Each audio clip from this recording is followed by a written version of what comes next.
Amen? Amen ba kayo? You have shared about the Lord.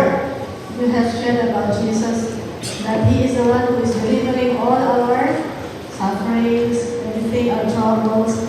So now He is really our reward.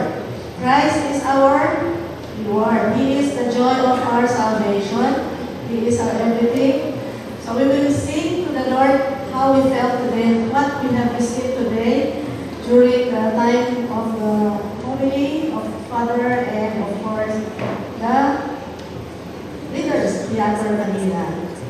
It is the message that we thank God for. It's not the people, the person, but it's really the message of the Lord, each one of us. So let's worship the Lord and thank Him and say that, Lord Jesus Christ, you are